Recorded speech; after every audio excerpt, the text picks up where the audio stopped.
Então eu queria saudar todos que estão nos assistindo, tanto na live quanto vão nos assistir depois no YouTube. Deus abençoe cada vida. E nós vamos abrir nossas Bíblias no livro de Ruth. Ruth capítulo 4.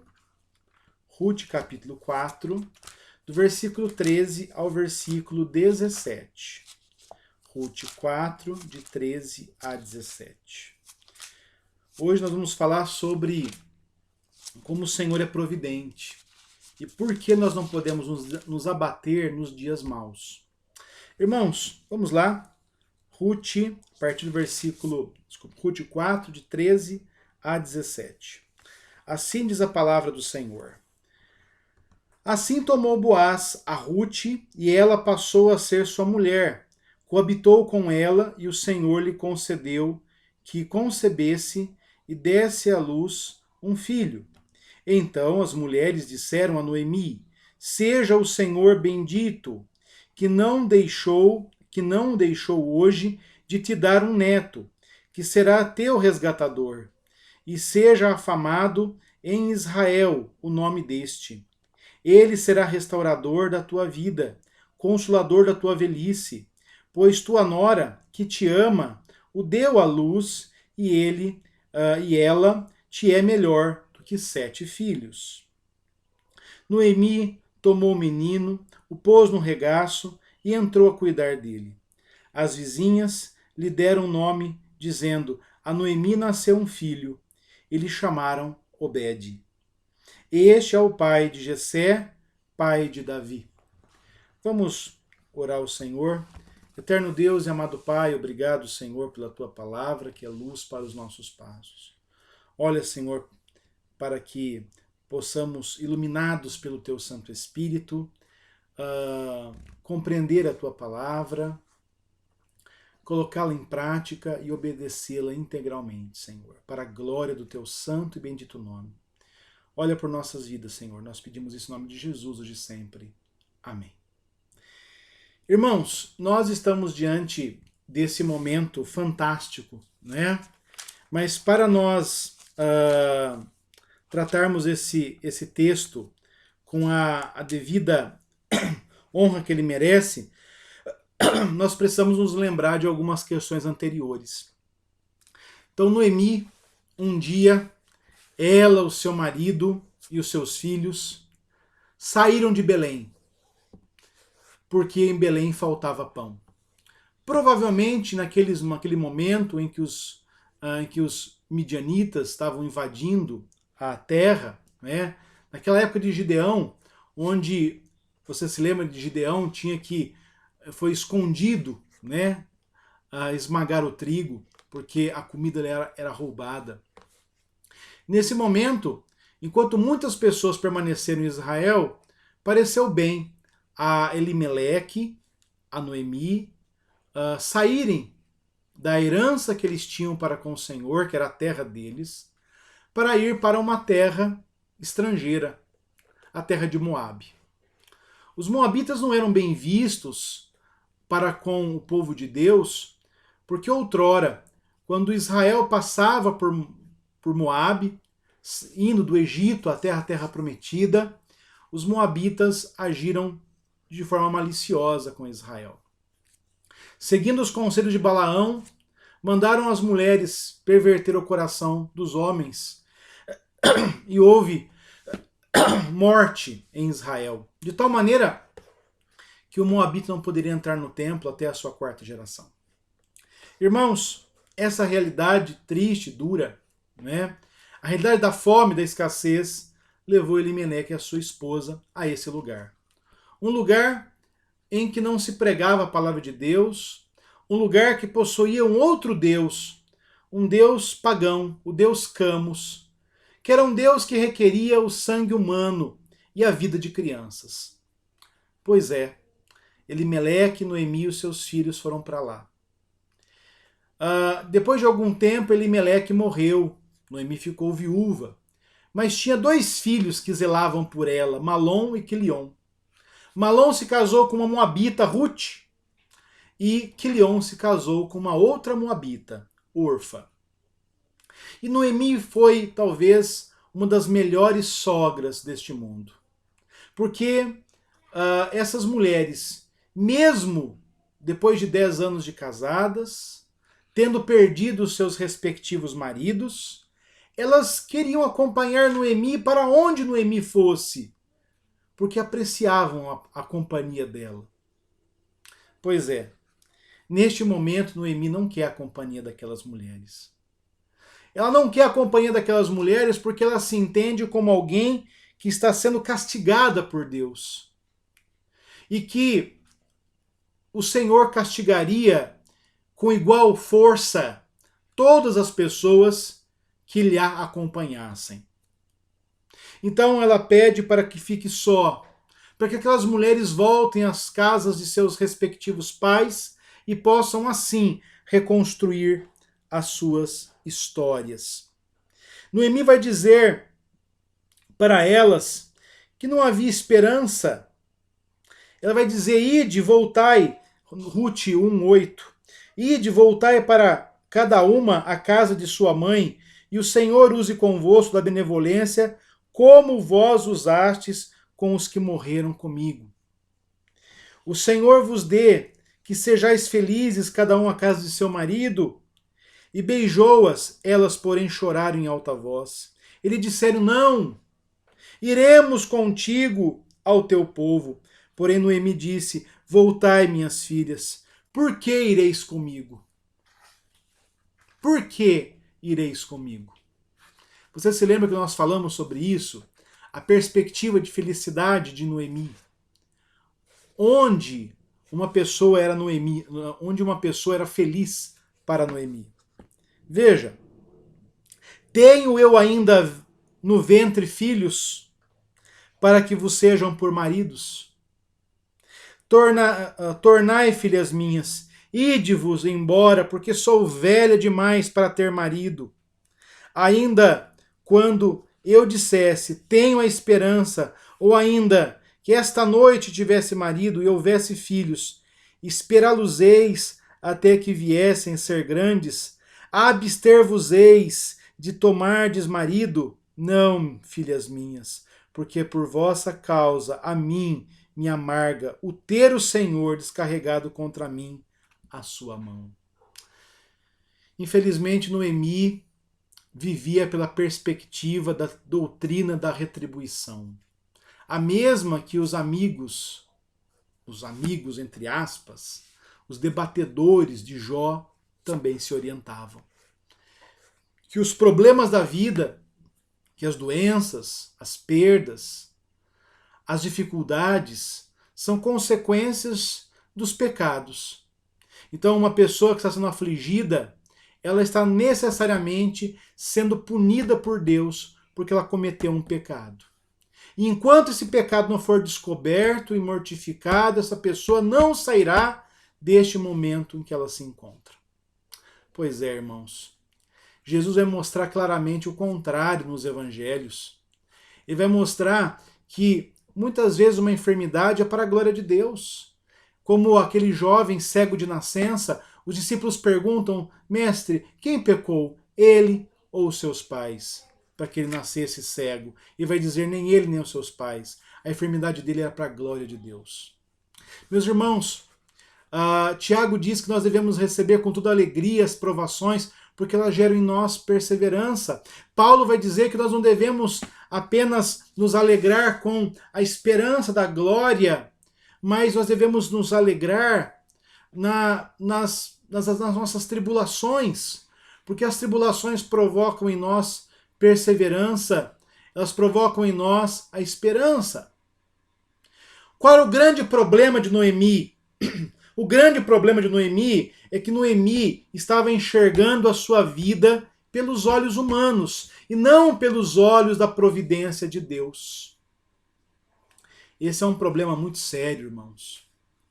Você pode olhar a sua vida pelos olhos humanos, olhar a sua vida pela égide da razão, pelo crivo da razão. Você pode observar a sua vida pelas exigências da matemática. Mas eu digo a você, haverá momentos em que a vida foge à razão. Há momentos em que as circunstâncias que nós enfrentamos fogem ao pensamento racional. Eu vou lhe dar um exemplo. Quem de nós haveria de saber que neste ano nós atravessaríamos períodos tão adversos?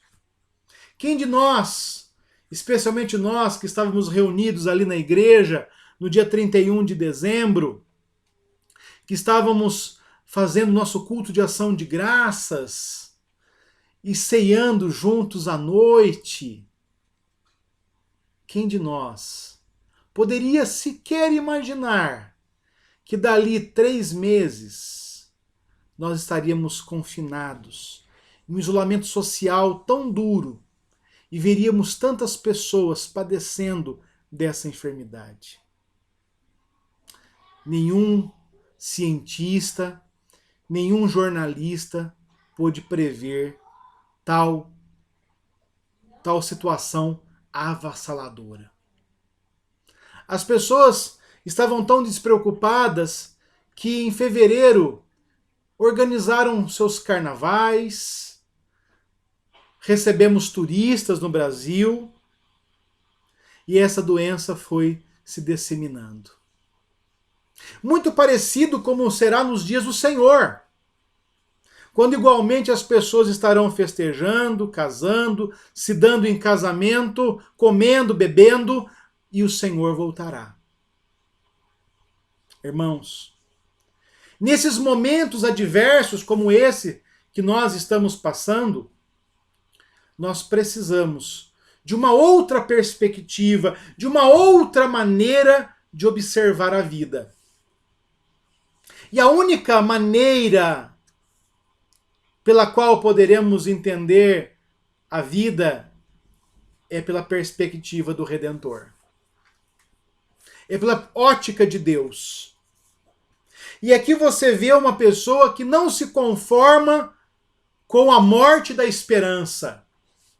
Porque Ruth havia matado toda a sua esperança. Porque quando ela chega em Belém, ali no versículo 19 do capítulo 1, ela vai dizer, né? Desculpe, no versículo 20. Porém ela lhes dizia, não me chamais Noemi, que quer dizer agradável, doce. Não me chameis Noemi, chamai-me Mara, que significa amargo. Porque grande amargura me tem dado o Todo-Poderoso. Noemi havia decretado a morte da esperança. Ela acreditava que não havia mais condições de se recuperar da situação que ela estava vivendo. Porém, nem todo mundo matou a esperança como ela. Ela se viu amarga. Órfã, mesmo chorando, voltou à casa de seus pais, para os deuses pagãos, para a vida que outrora levava e que a levou ao inferno. Contudo, Ruth agiu diferente. E Ruth vai dizer a Noemi, não me instes, não insistas para que eu te deixe e me obrigue a não seguir-te, porque onde quer que fores, irei eu. Onde quer que pousares, ali pousarei eu. O teu povo é meu povo, o teu Deus é meu Deus. Onde quer que morreres, morrerei eu. E aí serei sepultada. Faça-me o Senhor o que bem lhe aprouver, se outra coisa não seja a morte me separar de ti. Ruth vai dizer, o teu Deus é o meu Deus. Olha só. Ruth, ela vai fazer aquilo que o livro de Hebreus diz. Ruth está esperando coisas que não podem se ver. Ruth está esperando coisas que não podem ser vistas. Ruth está agindo pela fé. A fé aqui é mais do que um salto no escuro, como diz Kierkegaard. De fato, aos olhos, ao senso comum, a fé é esse salto no escuro. É você, no momento em que falham as suas convicções, você entregar-se a uma força superior. Contudo, para nós não é um salto no escuro. Porque nós temos a revelação específica, nós temos a palavra de Deus e ela nos dá a devida orientação de como nós devemos viver e de quão providente é o Senhor. Meus irmãos, aqui Ruth havia dito que ela não poderia ter marido, que ela não poderia ter filhos e que o Senhor a estava oprimindo. Não é verdade? Pois agora, no final do livro, nós vemos o inverso. Há um marido, há um filho e há providência. Aquela realidade adversa que parecia imutável, ela foi completamente transformada pela providência, pela misericórdia de Deus. Porque o livro de Ruth é um livro que trata do Hesed, da misericórdia de Deus. Talvez você esteja em muitos aspectos compartilhando dessa amargura de Ruth. E talvez você esteja pensando que não há meios para nós sairmos dessa situação. Estávamos com um retorno mais promissor, algumas semanas, tivemos que retroceder, as UTIs estavam cada vez mais cheias, as pessoas estão se infectando com mais velocidade, e se a doença parece se arrefecer na metrópole, agora parece que ela vem com toda a voracidade ao interior. Meus irmãos, talvez você seja tentado como Ruth a decretar igualmente a morte da esperança. Não há mais esperança. E eu queria dizer para você olhar a sua vida pela ótica do Redentor, pela ótica de Cristo. Porque Deus resolveu o presente, o passado e o futuro de Noemi. Deixa eu explicar isso para vocês. Como Deus resolveu o presente? O presente era de penúria. Quando Elimeleque saiu de Israel, ele havia vendido a sua propriedade. E haveria muito tempo ainda para poder retornar essa propriedade à família. Só explicando, né, meus irmãos? Quando você vendia a propriedade em Israel, né, você não vendia a terra, você vendia o que a terra ia produzir. A terra pertence a Deus. A terra era herança de Deus para determinada pessoa. Então, depois de um período, se não me engano, agora 49 anos, ou me falha a memória, essa terra voltava aos seus donos originais. Certo? Então, vamos pensar em 49 anos, havia ainda mais, quase metade do tempo ainda, para essa terra retornar a Noemi e a Ruth. E elas estavam passando dificuldades, tanto é que Ruth vai buscar ali aquilo que a órfã, que os órfãos, que as viúvas, o estrangeiro poderiam fazer em Israel para sobreviver. Ela vai rebuscar a terra. Ela vai catar o que as pessoas deixavam cair no chão, porque a lei de Deus mandava fazer isso. O que caiu na terra você não pode pegar. O que caiu na terra é do órfão, da viúva e do estrangeiro. E Ruth, ela vai se regimentar a esse serviço. Mas a providência de Deus guiou Ruth para as terras de Boaz, que provavelmente era sobrinho de Elimeleque e era um dos seus resgatadores. Deus mostra a sua misericórdia na vida dessa mulher. E este homem, quando ela pede para que ele a resgate, ele faz de tudo que estava ao seu alcance, inclusive dissuade o resgatador que estava mais próximo a ele, para resgatar Ruth. E aí você vê aqui no versículo 13. Assim tomou Boaz a Ruth, e ela passou a ser a sua mulher. Então, aquela ideia lá do versículo do capítulo 1, é impossível que tenhamos marido. É impossível que eu tenha um marido. Ela não se coaduna agora. Aparece o marido, e esse marido é o resgatador, é Boaz. Então, nessa perspectiva, ele faz duas coisas. Ele resgata a propriedade, ou seja, ele paga o referente aos anos vindouros e traz essa propriedade para a família de Ruth, de Noemi, e ele age como um levirato para fazer o quê? Para suceder descendência a Malom, que havia morrido. Então aquela situação terrível de penúria, de escassez, ela foi completamente resolvida. Completamente resolvida. O Senhor resolve o nosso presente. Mas o passado também foi resolvido, porque Noemi havia dito que era impossível que tivesse filhos. E agora você vê que coisa linda. É colocado o filho de Ruth, porque Boaz, ele se deitou com Ruth, ela concebeu um filho. E aqui, as mulheres de Israel vão bendizer o Senhor.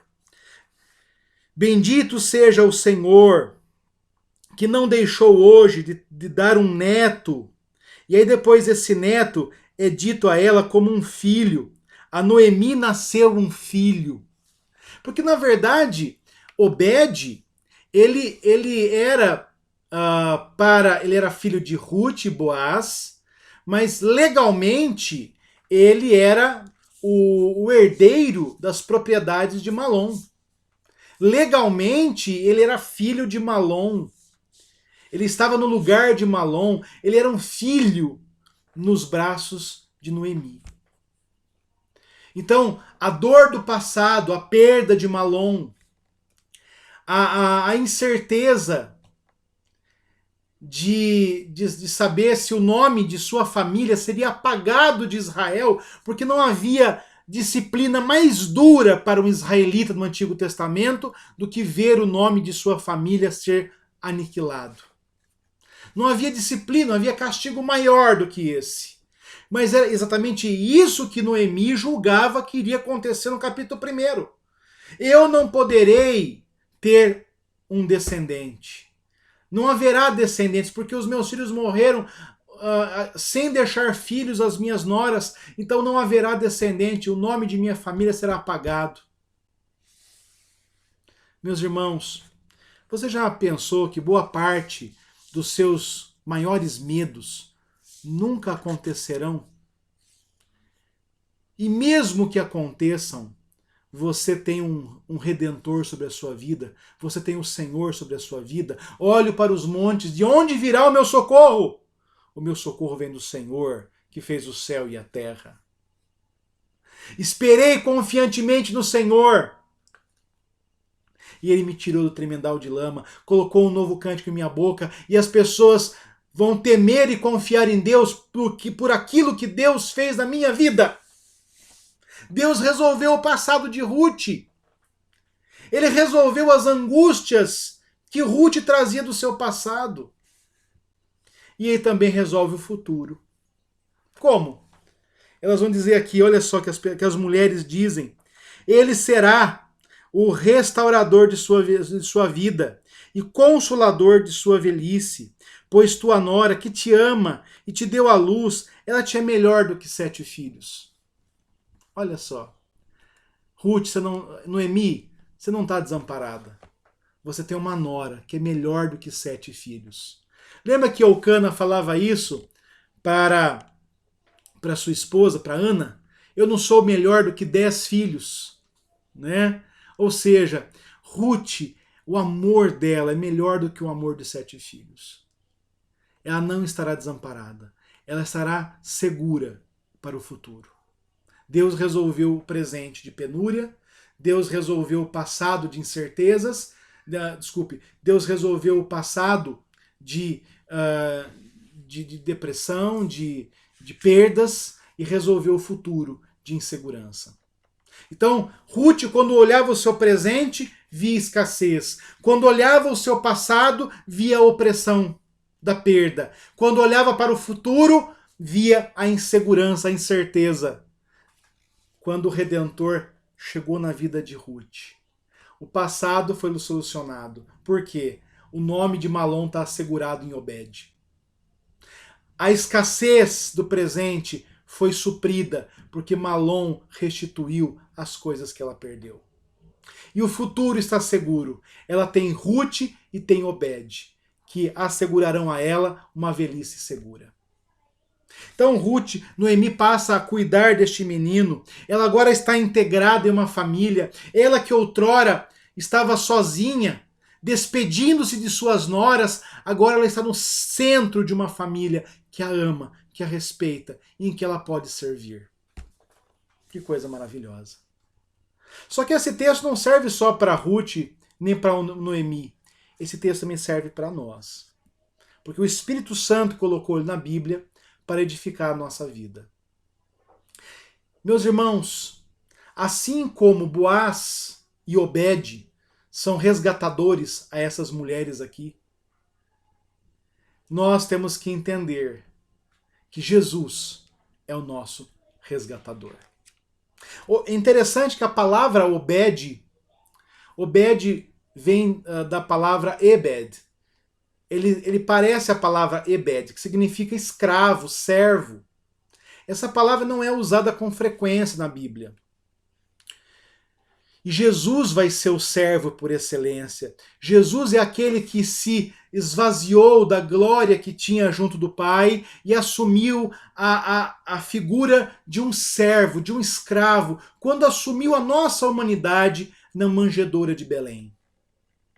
Jesus se fez servo, se humilhou, entrou no estado de humilhação que vai da manjedoura até a sua ascensão.